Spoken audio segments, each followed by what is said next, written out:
Hello and happy Friday, and thanks for tuning in to RadioFreeRhinecliff.org. And this show in particular, correct me if I'm Norm, I'm your host, Norm. I'm thrilled to be here tonight with Dana Estelle Boisson. Hello. Hello, Dana. Did I pronounce that right? Yeah, it was perfect. It is such a beautiful name. Thank you so much. Dana Estelle Boisson. Yeah, Boisson. Which means drink. Yeah. I think. Yeah, in French. That's good. And you brought a drink, as is the tradition here. Thank you so much for bringing this lovely white wine. Cheers. Cheers. Happy Friday.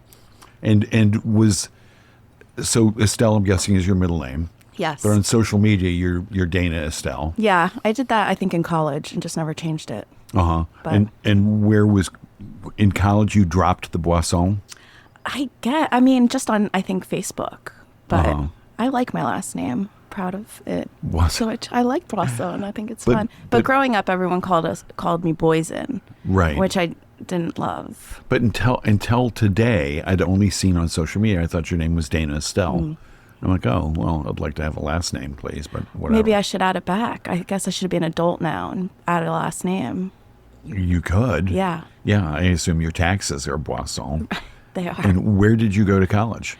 I had my bachelor's of science from Oneonta. Okay. And then I went to Parsons for fashion design. Uh-huh. And when I was there, I started focusing more on hat making, and I went to FIT. They have a really amazing millinery program.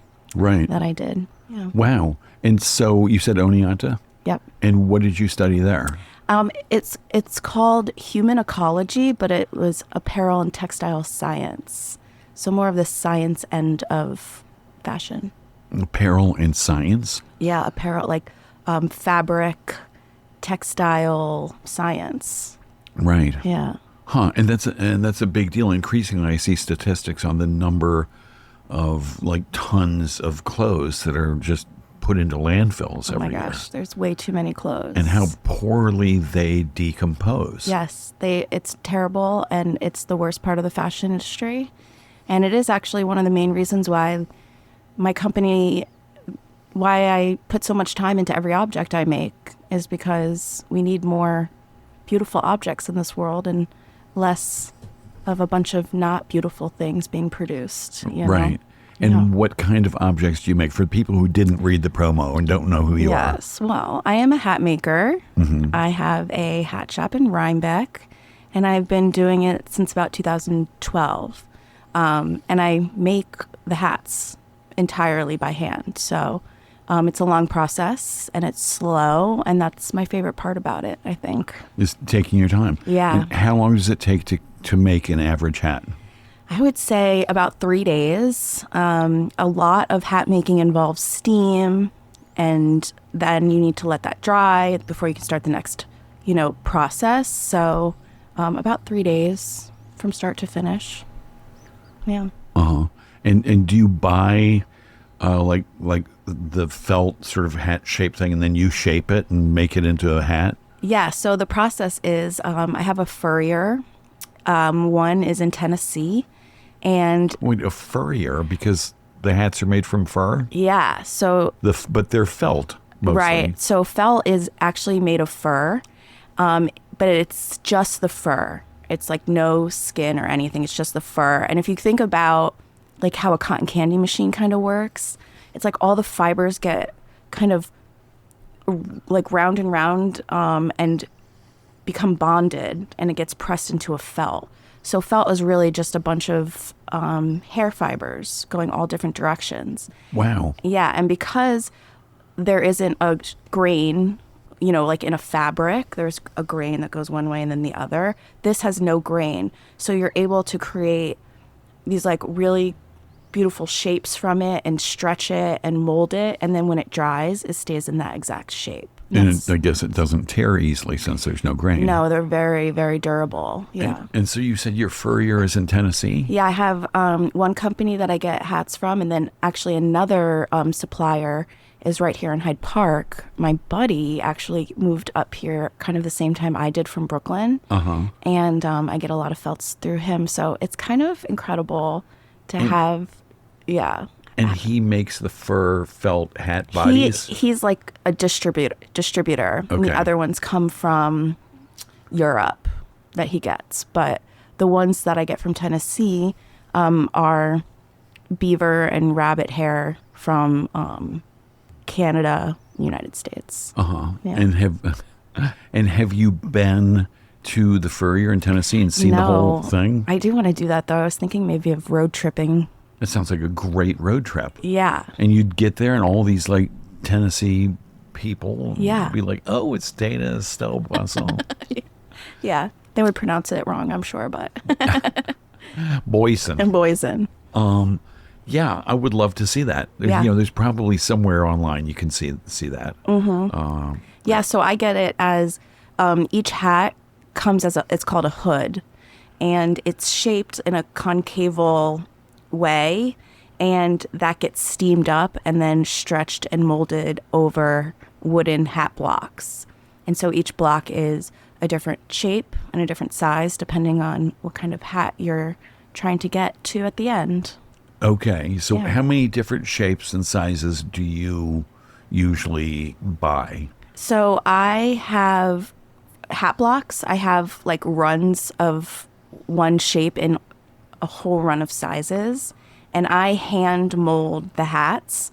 So I really just need like a small amount of hat blocks, because after I pop it off of the mold, that's when I shape it into like a fedora or different shapes. But the felt forms that come from, or the felt bodies that come from Tennessee, how many different shapes do they come to you in? Just one. Just one. It's just, every one starts from the same shape. It's really just, think of it as like a raw material, like a roll of fabric, know? It's this is your canvas. Exactly, yeah. Huh. And you said beaver or squirrel or whatever, rabbit. I don't know if I've ever seen a squirrel hat. Maybe. Could be. Yeah, maybe exotic. Or what was it? Cruella de Vil. Yeah. Dalmatians. Yeah. I don't think people And would so like do that. they have different properties, these different animal, and do they have different prices? Yeah, so beaver fur felt is the higher end of a hat, and it has great properties because it's naturally water repellent. The beaver just has that naturally in its fur. And so a lot of really beautiful hats are made from beaver. Cowboy hats are made from beaver. They're very, they can withstand a lot. They're very durable. And then one step below that is rabbit. And I make a lot of hats in rabbit because the price point is a little bit lower, but it's still a great material. And unless you're like in a monsoon, and you're a cowboy, you don't really need the beaver. And if you're in the monsoon with rabbit, will the hat lose its form? It'll get like soaked and lose its shape. Whereas like a beaver hat, it kind of like wicks off of it. Yeah. Nice. And I seem to remember seeing, because I had a cowboy hat once. I lived in Texas once, seeing the hats, and they were like, 3X or 2X, which was some sort of a rating. What is that? Yeah, it just tells you how much beaver is in that felt. So 100X has 100% beaver. Oh. 10X has 10% beaver. So 2X, which mine would have been. Yeah, it's probably mostly rabbit. Made of hair, like rabbit hair. 2% beaver. Yeah, I mean, it's one of those things that it's like kind of obligatory. I think some companies have their own different measurement. So 2X might have more than 2%, but 10X, 100X, those are pretty standard. Pretty standard. Yeah, 2X is, 2% beaver seems like a little bit. And you work mostly with like 100X? Yeah, some of the really nicer ones I do. And then recently have been getting more into rabbit because from the pandemic, beaver fur felt hats have become like really popular. A lot of I think people were making bread and then people were learning how to make hats. That's what it felt like, because there was just like a huge population increase of hat makers. And so getting these rabbit fur felts and beaver fur felts, those prices just skyrocketed.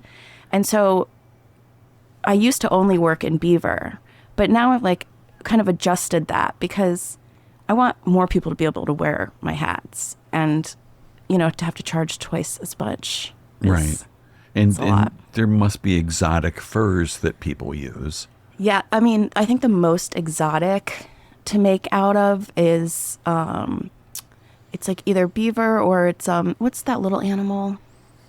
What's the rat? Nah, but it's like nicer than a rat. Mouse. Like a chinchilla. Well, they do make them out of chinchilla too. Yeah, so it's like those fancier little rodents. They'll make them out of that. Fancy rodents. Yeah. If anybody's got them, it's Rhinebeck. Yeah, right. Yeah. Especially, yeah.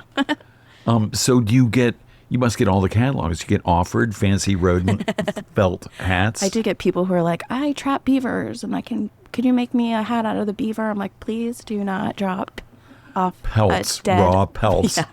Yeah. I'm like, I do a lot. I make them from scratch, but not that much scratch. Like, I'm not trying to, Not that much. skin.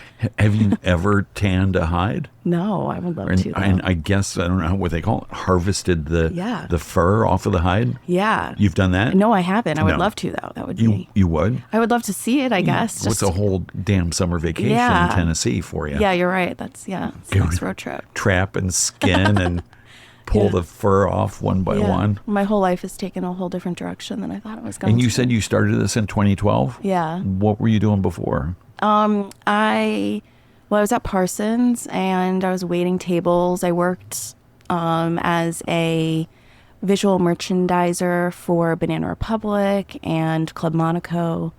So just kind of, So you were kind of in the fashion business. Yeah. I've always known I was going to be in the fashion industry since I was young. Like, I've always been called to it. When did that happen and how? Well, I think really what it was is my grandmother, Gloria, she was a very fun dresser. My great-grandmother... As are you. Thank you. For our radio guests. My great-grandmother, they were in Hollywood, and she always had these amazing furs and costume jewelry, and I don't know, I just always would go visit Gloria, my Gigi is what I call her, in California, and just be enamored. I just thought she was the most glamorous person, and we have all these photos of that kind of old Hollywood, and I've always been really drawn to that, and I think that's really where it started. Wow. Yeah. And do you remember your first hat that you ever had as a kid? Well, what's funny is I never really wore hats. My journey to hat making isn't because I'm was obsessed with hats. Right. My journey into hat making came because I was really searching for an art. I wanted to be an artisan. I wanted to master a craft. Right. And I knew I wanted to be in the fashion industry, so I wasn't really quite sure what that meant. Then I came across hat making, and it's sculptural, it's tedious, right. It's all those things that I really love. So that is what brought me to hats. But before, I was never a hat freak. You're not. Well, now I am. We'll decide, how many hats do you have in your personal collection? Maybe 4. I know it doesn't seem like that. You know what I have a lot of? When people's grandparents pass away, they love to give me their old, fascinators, and so I have a lot of people's grandmothers' hats, and that's I guess a big part of the collection. Fascinators. Yeah. Some royals got married a few years ago. I'm and they're everybody's wearing a fascinator. I'm like, ooh, what's that? And ever since then, I've been kind of obsessed with fascinators. Fascinated. But also, that brings us to this thing. I prepared a little pop quiz for you. Wow. About hats. Oh my God, I'm gonna fail. Let's go. Okay. What's that? Yeah, it's tough. If you fail, you gotta leave immediately. It's called "Is It a Hat or Something Else?" Okay, love this. And I went online and looked at all the different kinds of hats. Yeah. And there's just a gajillion different kinds. Yeah. And they all have names. Yep. I have a baseball cap. Mm-hmm. I have it's called the Gambler. Mm-hmm. I have a boater. For you probably know. You envision all those shapes. Yeah. So here we go. You ready? Okay, These are I'm ready. obscure hat-shaped names, and the deal is it a hat or something else? Capotane. Is it a Caribbean root vegetable or a hat? A root vegetable. Sorry, it's a hat. Turns out from the 1600s in England, it's the pilgrim hat in the U.S. Okay. So it's called the pilgrim hat in the U.S. Yeah. Capello Romano. Is it a dessert consisting of pasta and fontina cheese or a hat? Capello Romano. A hat. It is. It's a round, wide-brimmed hat worn by more traditional Roman Catholic clergy. Wow. And I guess we're going to see some of that coming up. Oh, yeah. In the Conclave. Did you see that movie? No, but There was a movie with Ralph Fiennes, however you pronounce his name, Rafe, and it's called Conclave, and it's amazing. I was like, I'm not going to see that. It looks dumb. It was so good. I recommend it. All right. Capella Romano. So you got that one right, but we're not really keeping track. Knedel, hat or Serbian dumpling? That feels like a dumpling. It is. Yeah. These scrumptious potato dumplings filled with plums, breaded, sprinkled with sugar, cinnamon. Yum. All right. Sajkasha, hat or Serbian dumpling? Hat. It is. Serbian national traditional hat. And one of them, Fascinator, this is what made me think of it, hat or new Marvel superhero. But you already know the Go with answer the to hat. that. This is a good one. Capirote or capirote or whatever. Is that a hat or a European swallow found in southern Italy and Crete? Whoa. Capirote. Hat. It is. It's a hat. It's a Christian pointed hat in a conical form used in Spain and Hispanic, blah, blah, blah. It's the KKK hat. Wow. That cone that they wear has Wow. a name. It's like, what? That is- And it came from, Christians in Spain way back when. Interesting. Labada. Is that a new dog breed crossed between Labrador and an Inishiba, or a hat, a Labada? Hat. It is. Conical brimless felt hat, traditionally worn by Lebanese men. Wow. I want to, and online there were pictures of all these too. Yeah. And they're all pretty fun. Streimel, is that a fish-based Jewish delicacy or a hat? A fish-based Jewish delicacy. It's a hat. It's that weird disc-like fur hat worn yes. by married Hasidic men Yes. on Shabbat and holidays, which is, I love that. I've seen that my God. hat, Yeah. and it's so gorgeous. Chupala, is that a straw hat from Chile or a lollipop from Brazil? A chupala. A hat. It is I'm also a catching hat. on to your game here. What's that? I'm catching on to your game. Yeah, here. yeah. All right, a couple more left. Answer a hat for all of them. A boss of the plains. Is that John Wayne's nickname or a hat? A hat. Yeah, boss of the plains hat. Who even knew? Yeah. But yeah, it's that. It's lightweight, all-weather hat. It's a high rounded crown and a wide flat brim. Designed by John B. Stetson. For the demands of the American frontier. Last but not least, the Akubra. Is that a hat or an animated Disney villain? That is indeed a hat. Really? Now, do you know this hat, the Akubra? Yeah, it's like a Australian, right? Yeah. Australian.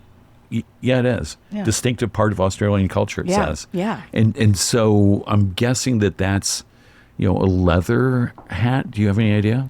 Yeah, it's like a leather, I think it's like a Crocodile Dundee kind of vibe. Oh, right. Yeah. So when you watch movies like Crocodile Dundee and Yeah. he's wearing this hat, Yeah. are you like, I wonder what that hat's called? I wonder Sometimes. what it's... Yeah. Does it infect your every minute here on life? Not really, no. No. No. If I'm think it could be a cool hat in a modern take, then I'll Right. dive into it. Yeah, probably. Oh, so that's cool. So Yeah. you look at stuff, you're like, hey, what if I did this and that? Yeah. Yeah. And then you do it, but it takes you like 3 days Yeah. to get it done. Yeah. At the end of those 3 days, do you ever have creations you're like, this didn't work?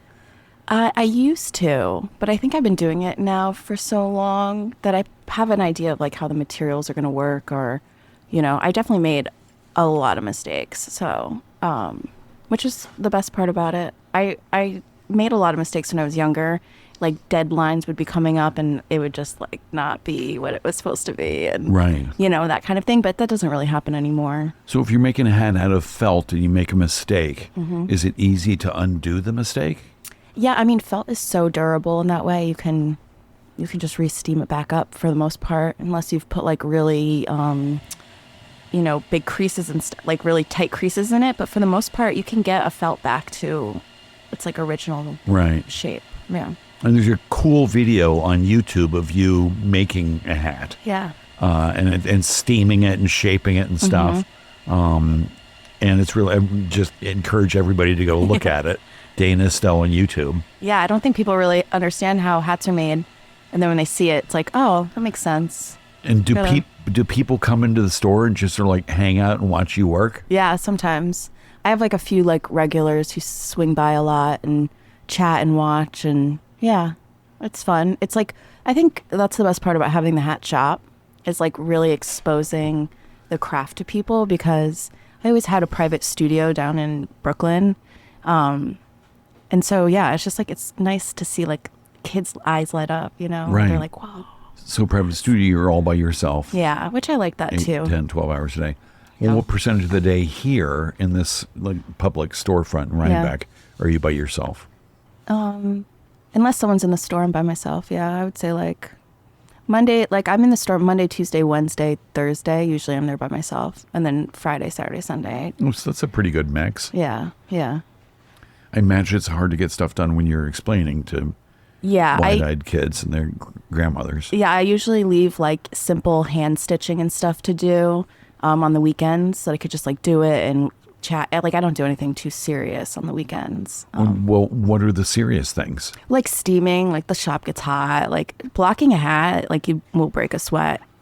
And you're like, it's like tough work, especially working with like heavier weight felts. So Right. it could take like an hour to hand block it and To get that shape just and, right. Yeah, and you're like sweating, trying. You know, you have to stretch this like material over blocks or brim shapes. So it's a lot of muscle work. You know, you are like sweaty at the end of it. So I try not to do that like on the weekends. People are in there. Smart. It's not like really And then- glamorous. And then stitching a brim, is that what you said? Yeah, like doing hand stitching is easy to do when people are around. Because it's, for me, hand stitching is like second nature, you know, and it's like more of a, I can do it. Not even thinking about it. What are you stitching? You're stitching something onto felt, or? Yeah, like after the hat's done, you can like put a ribbon around the brim. You know, so something like that's called a bounded brim. A banded brim? Bounded brim. Yeah. It sounds like the kind of thing that, say, Spike Lee might like. Yeah. Speaking of. Yeah, speaking of. So that just happened. Yeah, I was last in- week or something. Yeah, it was my first time ever being in Vogue. Hats off to you, as Thank they say. you. Chapeau for the French. Yes. That's amazing. Yeah. And can you explain to people and me exactly what happened? Yeah, I'm kind of still in shock about it, but I suspect over the summer, I think a Vogue editor came into the shop, because I can remember kind of like having a conversation with someone and cheekily being like, if you ever need a hat in Vogue, here's my card. And I think that person actually did pull through, because I got an email about a month and a half ago saying that La Roche, who is an incredible stylist, requested some of my hats for the upcoming May issue. And so I sent them out, and they picked one and used it. And yeah, it's on Spike Lee. I think the actual paper copy comes out in a few days. So I'm going to run to like all the Barnes and Nobles around here. So it's the May issue of like U.S. Vogue. Yeah. Yeah. That's huge. Yeah. And this issue is really special and historic, because it is like the first issue that they focused on brown and black, like entrepreneurs and style icons for the whole issue. And it's never been done before. So it's really an honor to be a part of that. So cool. Yeah. And are you brown or black? No. Okay. So white. Yep.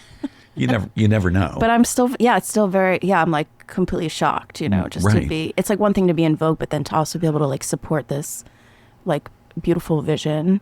This Yeah. is the Met Gala issue. So the Met Gala theme this year is dandyism, Oh. which is, you know, like And the shot with Spike is they're all super dandy. yeah. And dandyism is like really, really interesting. I'm not an expert by any means, but zoot suits, you know, Harlem, their fashion was impeccable. And it was a way for them to, you know, show their wealth and show their, you know. I had no idea that was even a thing. Yeah. Dandyism. Yeah. And there's so many different avenues to dandyism. That's just one of them. Like, there are countries in Africa that, you know, they're obsessed with, you know, like why can't I say it? Obsessed with what? I can't think of the That's all right. but anyway, like this designer, and it's like they're very fashion forward very crisp, very tailored suits, and it's part of the culture. So that's Right. what they're highlighting this year for the Met, and it's really So interesting. How amazing I that know. your hat is going to be in this issue. I know. An article on dandyism, which I love. I can know. look that up as soon as I leave here. And Spike's wearing it. Has the banded brim, if I Yep. got that name right. Yep. Can you tell me more about that hat? Yeah, that hat's made out of rabbit fur, and it is a Western weight. That's why the brim, when you have a really large brim, you need like a heavier felt to keep And it how stiff. are the weights measured? Like grams per inch or? Yeah, it's like how much starch is like kind of in each felt. So you can have like Okay. softer felts and more stiffer felts. Okay. So yeah, and then all the trims on that hat are all vintage French ribbons. So it's really special. Love that. And does that Yeah. hat have a name? Yeah, it's called the Lenny. The Lenny. Yeah.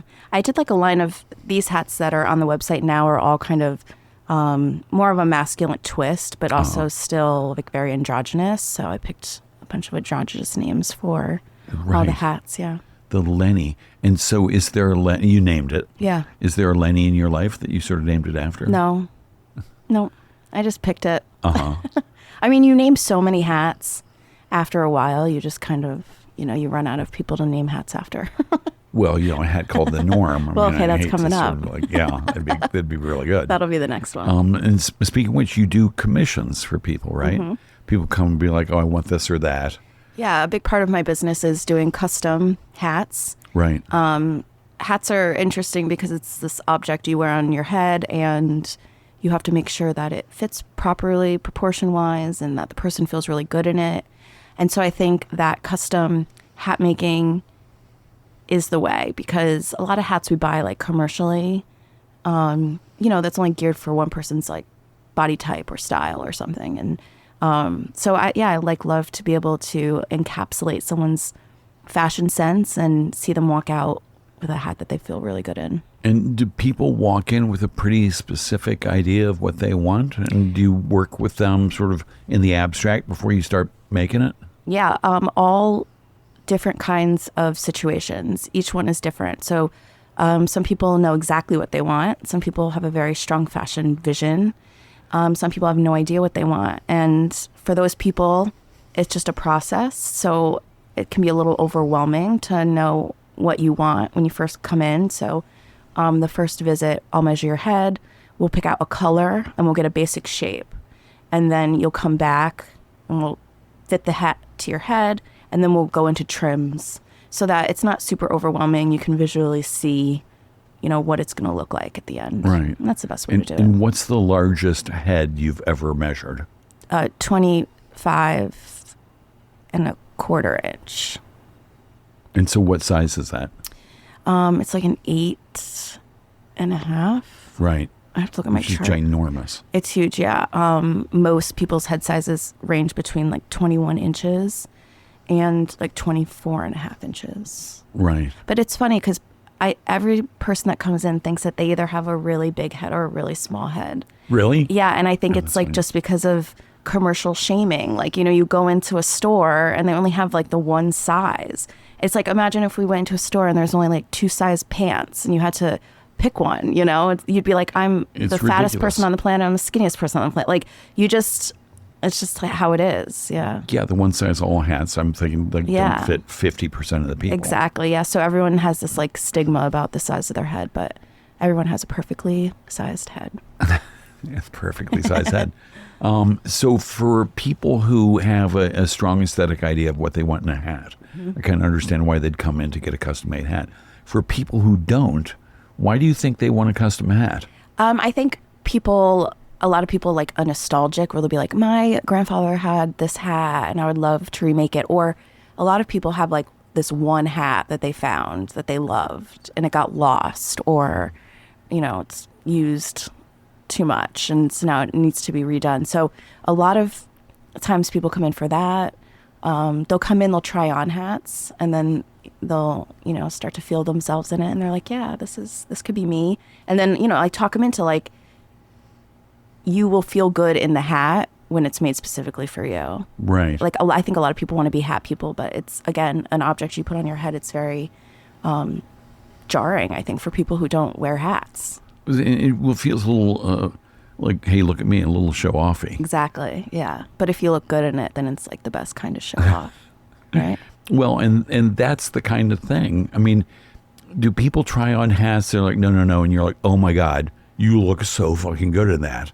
Oh my gosh, yeah. There's so many times where I'm like, you're the person for this. Like, this looks amazing. And they just can't envision it. And they don't see it. Wearing a hat comes from within. It's like it really is. Okay, there is the quote. We should just end the show now. Yeah, that is a great. I'm going to put that on. Wearing a hat comes from merch. within. Yeah. Put it on your website. Yeah. No, but it is true. It's like, you can see somebody, like people are always like, oh, pick the perfect hat for me based on my face shape. And it's not like that. Like you can wear any hat you want if you own it, you know? So it really is just about confidence and owning it. So where's the hat you came in with? You came in wearing a very cool hat. It looks like it's some sort of felt. Yes. I'm guessing it's 50X. Yeah, this is actually rabbit. Oh. And it's dip dyed in indigo, which I work a lot with in indigo. And if you come by the shop, you can see my big indigo vat. An indigo vat? Yeah. And indigo's made from a plant, right? A green plant. Exactly. I saw this once upon a time. It's crazy. Yeah. And then when you harvest it, and even if you grow indigo and you smash the leaves, you'll see blue come out of it. And have you held those leaves? Have you smashed them and stained your fingers? Them. Yep. Yeah. I used to have a studio in Brooklyn, and one of my studio mates was growing indigo just for fun. And we smash it and makes your fingers blue. And did you ever think of growing indigo yourself? I have, but I'm not like really a plant person. I know this is like a really unpopular picking thing fur to off say. Of rabbits. You don't like growing the plants. I really just don't enjoy growing plants. I don't know what that says about me, but every time I don't know. It's not for me. More plants for everybody else. Right. And so, but you have a vat of indigo. Yeah. So I buy processed indigo. It's like it comes in a powder. It's a blue powder. And the vat I have now, I use fructose and another chemical, and you mix it together, and it's organic and natural. Can I hold your hand? Yeah. It's so pretty. Thank you. And it's such a beautiful color. What do you call this color? This sort of bone. Bone. Yeah. Perfect. Yeah. You should try it on. Yeah, there you go. Yeah. See, it comes from within. Do you feel it? No. It feels slightly too small. Yeah. But I love that bone color. Yeah, that's a great color. That's a good staple. When I moved to Dallas, Texas, USA in 1978, I got a cowboy hat. And I was like, should it be bone or should it be brown? And I thought, well, brown will probably wear the dirt better. Yeah. But see, that's what's kind of nice about, I mean, there's two schools of hats. Like some people are like. Looks good on you, Jen. Yeah, no, it does look good on you. See, again, proportions, right? Yeah, comes from within, Jen. Yeah. Feel it. Feel the beaver. Exactly. No, I'm sorry, the rabbit. The rabbit. Yeah, this one's rabbit. But yeah, what were we saying? I forgot. Oh, great. There was going to be a quiz. No. I'll ask the questions here. Yeah, I don't know. I totally lost track. Yeah. What we were talking about. I was going to say, like, if you stop by the hat shop, you could see the vat, and the vat of indigo is great because the more you dip it, the more brilliant the color comes. So you can go anywhere from like a really light shade to a super dark shade depending on how many times you dip it. How many dips for this blue? That dark blue is about 4 or 5 times. Yeah. Huh. Yeah. And do you ever make hats that are entirely dipped? Yeah. And it's really fun because when you dip them, then you sand them down. You can dip them in other spots. You can create these like really cool depth of color within them. Huh. So why fructose? And then you said there's some other chemical. Yeah, which I can't remember right now. But is it mercury? No, thank God we're not doing that anymore. Yeah, this one is a fructose vat. There's many ways to make a vat, but I chose fructose, this one, and yeah. And that helps the indigo to adhere to the fabric, the materials? Yeah. And indigo vats are really interesting because they can stay dormant, but you heat it up, and that's when it comes alive. You start seeing the bubbles on top, and it becomes alive, like a culture. It's like sourdough kind of, like Right. you can see it. Sourdough. I remember when the lockdown happened, everybody's making bread. Yeah. Like, wait, I'm the bread maker. You charlatans, just Yeah. stop it. Yeah. But I had no idea that hat making became a thing. Were you pissed because like all your stuff would skyrocket in prices, your flowers and stuff? No, I make bread like once every other month. Okay. You're not an avid. No. Do you work in sourdough? Is that your... Yeah, somebody gave me a sourdough starter. Nice. I killed it. Yeah. I don't know how. Yeah. Neglect. Yeah, well, it's a lot of work. Nice You have to like feed it every day. It's kind of like the same as like having a plant. I should say, Just, like, actually kill it. yeah. But it died on my watch. Yeah, so. yeah. Do you do any of that? I did over the pandemic. I do have a dormant starter in my fridge right now that's probably dead. How long can they lay dormant? I don't You're, Probably not this long. and how do you have any idea how you would tell if it had died? I think its you dormancy? just try to start it up again, Right. right?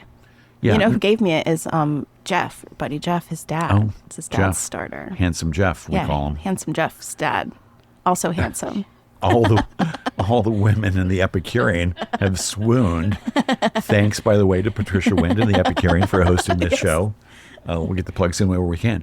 So you have fructose and some other chemical thing you can't remember, but back in the day, mercury was involved in this. Well, not for indigo dyeing, but for hat making, yeah. Yeah. And then what it makes was you that crazy. used for? It was used as a shellac on top. So if you look at top hats, like really shiny, like in old movies and stuff, it was used to create like this really beautiful shiny shellac, which, it's sad that we can't have that anymore, but it makes people Why go can't you have crazy. it? Well, it makes you go crazy. Yeah. Yeah. And hence the phrase, Yeah, Mad Hatter. man is a hatter. Yeah. Which came from mercury. Yeah, mercury Poison. poisoning makes you go crazy, and then I guess you inevitably commit suicide. Like that's like how people. Is that what it leads to? Yeah, like makes you crazy. Oh, wow. I know. So. Yeah. God bless all the people who are like fighting demons in their brains. I know. Making them go crazy. And not even knowing it, They just Yeah. thought like if you made hats, you went crazy. It seemed to go hand in hand once upon a time. Yeah. And so what's the craziest hat you ever made? Well, recently I made like a 45-inch hat for my friend Kat Clarice. She owns an accessories company. She in a mariachi band? No, but she commissioned an ostrich feather hat. And the hard part about hats is finding boxes to like big enough to ship the hats in. Oh, right. So this one, I had to like make a box out of like 6 different boxes and bring it down to New York City to a showroom. And I got on the Metro North, the Amtrak, and the guy was like, you got it. You can't bring any bigger hat. This is it. This is the biggest hat you can bring. Because it was huge. It was like, it was insane. But I carried it all the way down to the city. And it was 45-inch diameter. Yeah. And how tall was it? It was probably about, I'd say like 10 inches tall. And you said ostrich feathers? Yeah. And why does she need such a huge hat? She is an accessories designer. And Okay. so she, has this was just like a showpiece for, her vision of something she was doing, a project. So.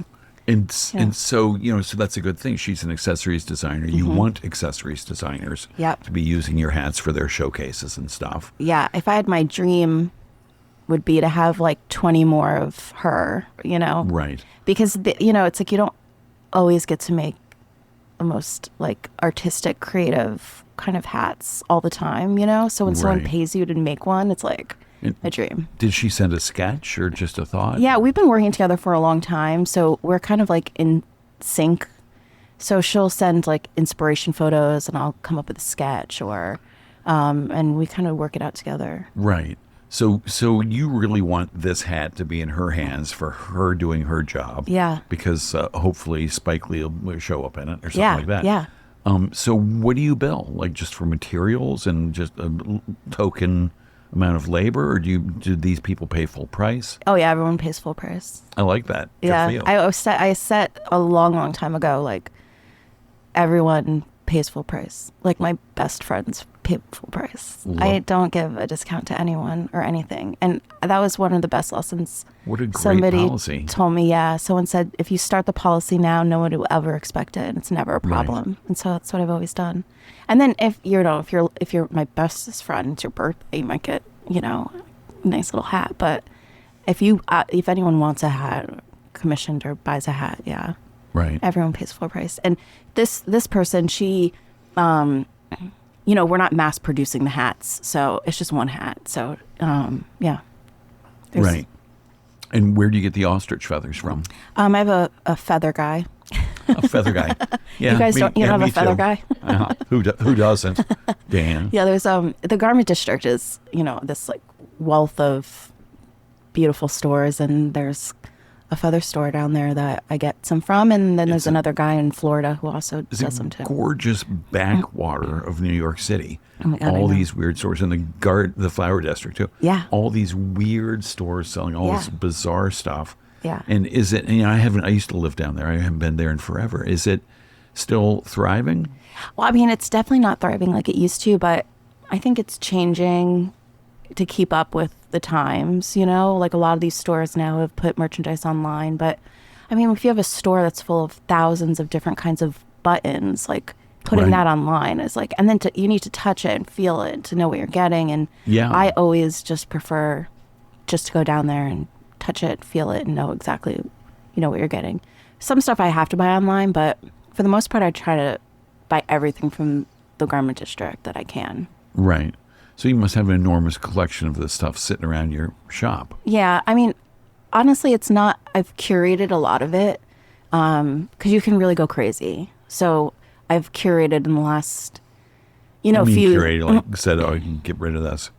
Well, just like buying like kind of the same, maybe there's like 20 different patterns that I use over and over and over again of ribbons or, that kind of stuff. But, if you find stuff in antique stores or, that's amazing. Yeah, I collect all that stuff. Anything old and good material. And where are some of the stores where you find the most amount of stuff? So there is this amazing store called East Coast Trims. Shout out to all those women there. And that's one of my favorite stores in the garment district. And they sell the most beautiful vintage ribbons that do not exist anymore. They have a warehouse. East Coast Trims? Yeah. And they are the best. They have the most gorgeous ribbons you can ever imagine. Wow. So that's where I get most of my stuff. And what about like yard sales and, junk stores? And yeah, I go, I love antiquing. I love an auction. It's like very addicting. Have you ever done like online auctions? I have not. It will take you down a rabbit hole. You can like bid on local auctions from an app on the stuff. So like, it's really. Do you have any bids out right now? No, none right. Well, I actually do. If my dad's listening, though, I can't. It's a Father's Day present. Oh. Well, he doesn't like surprises. Is it a brand new billiards table? No. It's a Mickey Mouse watch. My dad loves Mickey Mouse watches. So but he's listening. You just I know, but you know what? He doesn't really like a surprise anyway. So he doesn't. And I may not win it. So no. Yeah. And then there's the backup. I hope the backup is even better than a Mickey Mouse watch. There's something better. Yeah. Oh, that's good. And where does Dad live? In Staatsburg. My parents live in Staatsburg. Oh, sweet. And you were brought up there. Yeah. You went to Roosevelt High School. I did. Yeah. And were you artsy in high school? Yeah, I was always really into fashion for sure. It was important. I also was a cheerleader. So, and then I had purple hair and then nose rings and I was a mix of so many different, you couldn't really pin me down. That's good. Yeah, but I loved high school. I had a great time in high school. Oh, that's wonderful. And rare. Most people don't say that. Yeah, I'm still very close with many of my high school friends. How nice. Yeah. And you moved away for college and grad school or more college or whatever in Brooklyn. Yeah. And then you came back here. I did. I was down in Brooklyn for about 15 years and then moved up after the pandemic kind of settled down. And why? Why did you move back? I had been like, I had been thinking about moving back up. And then after the pandemic, we were going into like another winter. And I thought like, I don't know if I can do this again down here. So, I just like moved back up, stayed with my parents. And then I saw this hat. There was a space for the hat shop that came available. And I just jumped on it. It's like, maybe it's time to like, I never in a million years thought I would be able to have a hat shop in Rhinebeck. You know, you just like, it just seems not something, I don't know. I just never thought that would happen, but I wished, you know. Were you looking for a space? You just happened upon this space the yarn shop had moved out I'm of? pretty impulsive. So I like saw the spot open and I was like, okay, that's what I'm going to do. And you visualized the whole thing. Well, I did the little pop-up in Rhinebeck just to test it, to see if people were like into it. So I had a little shop like on the second floor. That's tough. And then, but it was just like a little pop-up. Like I wasn't really expecting anything. And then it really was great. Like people like were really into it. So that closed. And then, the spot came up and I was like, I'm gonna do it. So. And how long ago was that? 2.5 years ago. It'll be 3 years in September. And how's it been? Good. It's been really good. There's, different iterations. I didn't really like think it through. Like, oh yeah, now you're going to be like a shop owner. You're going to have to like, vacuum and you're going to be greeting the public. Yeah. Yeah. I just didn't really take that into account. But I love it. I mean, I've never really been part of a community. Like in Brooklyn, it's hard to find community. And I feel like so welcomed here, and I feel it's like important. It feels important to be like a part of this community. Right. And I try to do like events and, we started doing, I started up the First Friday event. So we're doing First Fridays now. What is the First Friday event? So like all the retailers are staying open until 8, the first Friday of every month, starting May 2nd. Oh, nice. And so I do events on First Fridays where people can come and dip dye, indigo, hats into indigo, or bring your own. And so How that's long been do you really have fun. to let it dry between dips? Not long. So when you dip it, when you pull it out, it's green. And then when the oxygen hits it, it turns blue.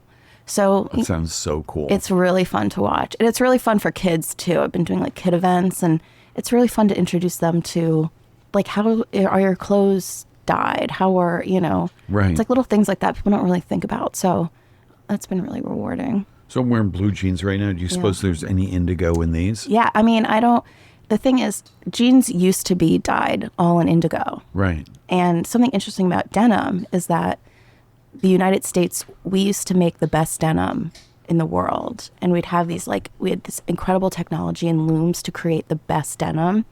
And then we started adding stretch into denim. And because of that, we couldn't produce the denim on those mills anymore. And Japan bought them all. And now Japan uses our mills and makes the best denim in the world. And we don't do it anymore. You gads. I know. But they dip it in indigo and yeah. Right. Yeah. Huh. So, but I interrupted. You were saying other things that happened on First Friday? Yeah. So, like Krog and the Cellar will have like drink specials.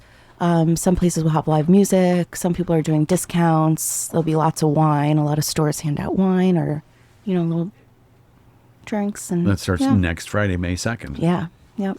Right. So I'm doing an event where you are dipping a straw hat in indigo, and you get to leave with the hat. So it'll be fun. We'll shape it up and. Oh, nice. Yeah. So we spoke about felt all this time. What about straw? Where do you get that from? So there are, each countries have like different things that they're known for. So Ecuador is known for Panama straws, which is going to be like a lighter, tighter weave. And those are like a higher end material to use. I use palm straw.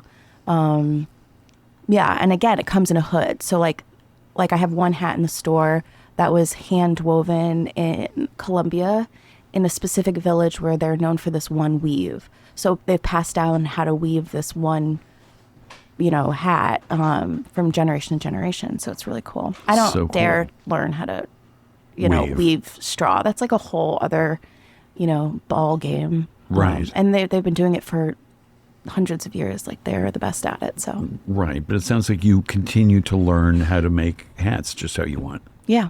Yeah. And that must be nice to be always sort of at the bottom of this fun learning curve. Yeah. Yeah. And there is like, I do one straw hat in the store that I make using a straw braid in one of my machines, and I can, make a hat out of that. And that's really cool. It takes so long to do it and to master it.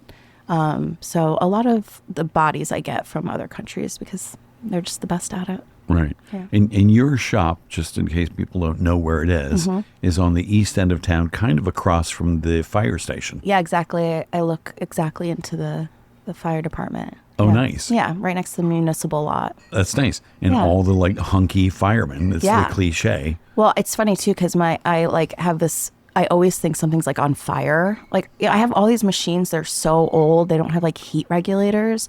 So if I were to like leave like a hat stretcher on with a hat on it, it would for sure catch fire. So it's funny like that my shop is across from the fire department because it's something I've done for years and years and years. I'm just constantly like making sure something's not on fire. Right. So- And so do you leave and then like 10 minutes later drive back just to make sure you Yes. turned everything off? Yes, often. You Everyone should- makes fun of me. Like, they'll be at the store and they're like, all right, let's go out. Let's go get a drink. And I'm like, all right, let me check. They're like, you've checked it like already. Right. I'm like, I just have to check it again. You should get one of those internet kind of video cameras so you can Right. just check from the bar. Right, And right. Which bars do you like to go to here? You're a single woman in Rhinebeck. Yeah, yeah. I don't know if like I'm going to bars to meet people though. It's pretty dim, but I go to the Rhine Cellar a lot and Croak. Those are my two spots. Those are great places. Yeah. Well, so how do you meet people? Is it it seems like it's a tough place to be a young single person. Yeah. It seems to me. Yeah. I have not been young for a long time. Yeah, I just recently went on some of the dating apps, but what's kind of weird about the dating apps and owning a Yeah, store? everything. Well, it's like if I put what I do and you just Google Right. that and my name, you know where to find me. But so you it's have just, your real name on the yeah, well, you have to put like your real first name, right? no, I think you make up a name. No, Yeah. how weird would that be? Like, I think I'm meeting Steve and his name's Tom or something. Well, when you start talking to somebody, you say, you know what, my real name's Dana. I just wanted did to you filter out did you the- make up? I did not, but I could have. I did not, but also, I mean, Yeah. I had the privilege of being like a man. Yeah. Yeah. And I always thought, and I would tell people after like a couple of days of texting, my name's Norm Magnusson, so they could Google me, they could see me, Yeah. they could know that I was a real person, Yeah. and not. Sort of a known creep and not an unknown creep. Right, right. Because I empathized with how tough Yeah. it must be and vulnerable. Yeah. When I women are. first moved up here, I was on the dating apps a lot down in the city. So I was like, oh, I'll just come up here and do it. It's a totally different ball game. It's like the population is obviously smaller. And, Yeah. but I felt like sometimes guys would come into my shop that like didn't even talk to me. Yeah. And I think they would just like, just the way that they would like ask me questions and stuff. I'm like, did you find my profile on Hinge? Like, Right. are you in, like, I don't know. And it creeped me out. Sure. So then a couple weeks ago, I went back on it. Because that's the vulnerability. Yeah. And I don't know about this. I probably should, the safety, but I think there's no reason to not have a fake name. Right. Yeah, I guess. Yeah. Yeah, I guess that would be better. And if you could choose a fake name, what do you think it would be? Oh, that's a good question. I know. And then we talked before we went on. You have such a lovely name. I know. I think I could just use my middle name. Estelle Boisson. I know. Right, but if it were Estelle hat maker, Right. people I would still find you. I'm not very good at this. Well, honestly, and no security expert, but think it over. I'm like, I'll just spell it differently. Yeah, that'll do it. Yeah. That's a good question, though. I don't know But it. Jane's a fine name. Jane's a great name. Yeah, or Tarzan. Yeah, Jane's like just a classic, great name. Yeah. Maybe I would pick my new cat's name, Pixie. Pixie. But then people would think I was Your a little... cat, your feral cat. Yeah. What's the story with that? Everybody asked, like, hey, I'm interviewing Dana Estelle. Said, oh, ask her about the feral cat. Yeah. So about like a year and a half ago, this cat would come around, and I could tell she was like missing hair on the back of her tail, and I was like, she's scratching, and so I treated her for fleas and ticks, and then she would just come around, and I would feed her, and then I found out that she actually like had a home, but the homeowners got a big dog like a couple of years ago, and so they were like, she's just an outdoor cat, but she just didn't want to go home anymore, you know? So, yeah, when the winter hit, she would come every day and like sleep in the shop and then go home at night. And so, or like sleep outside at night. And so, how far away was her home? Oh, like 100 feet. Okay. But how did you track down the owners? Yeah, so I put it online. I put it on Instagram, and I was like, alert, and people were like, I think that's this person's cat. I think it's this person's cat. There's a lot more outdoor cats in Rhinebeck than you think there is. Right. And I tracked them down, and one day I was driving by, and I knew the house, and I saw them outside, and turned around, and they were like, yeah, her name's Pixie Dust. I was calling her Hank. I thought it was a boy. And they were like, her name's Pixie Dust, and she won't come inside. And so then when the winter started getting cold this past winter, I went to them and I was like, she's like hasn't left the shop like in 2 weeks, you know. And they were like, well, we're actually moving, so you can have her. So wow. Yeah, and I know it was a really tough decision for them. It's not like they were like neglectful. It was like really just like the circumstances. Like I really felt for them, you know, because the kids like loved Pixie, but she really was an outdoor cat to them. So she never really like, I think, was like, you know, experienced that kind of like ease of being inside. So she lives in the shop mostly. Does she come back to your house now? No, she lives in the shop. She's always in the shop. She loves the shop. You see her in the window. She loves walking. She's looking at people walking by. And she's an outdoor cat, so she's good at leaving and coming back. Now that she's in the hat shop, she very rarely leaves. Like I have to be like, go outside. She'll leave for like 1 hour, you know, to do her biz and then come back. But she's like the sleepiest, fluffiest, sweetest little cat. And she has tiny little ears. And she's like a long-haired tuxedo cat. So she looks fancy. And it's like a perfect little spirit in the shop. Yeah. How sweet. I know. And like, you know, it's like the old adage, like she like rescued me. She what? She rescued me. Like we both like needed each other. Oh, that's so sweet. Yeah. So it's like we're just like two girls out in the town now. I love that. Is there a dating site for cats yeah, too? Right. I should. Well, she's like a feisty one, so I don't know.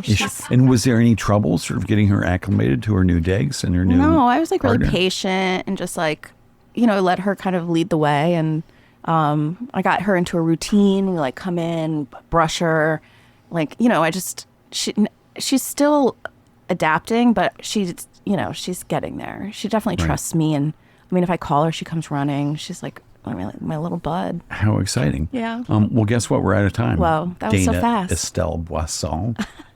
Yeah. What's the website for your hat company? It's thebkmc.com. The BKMC. And that's Brooklyn Millinery Company. Yeah, I call it BKMC. Yeah. Yeah. Well, thank you so much for being here. Thank you. Anybody who's listening, thank you so much for listening. Have a great Friday night and a fabulous weekend. Yay. Thanks to Jen Hammoud for making it all happen, working the buttons. Thank you so much for having me. Thanks, Dan. Lovely.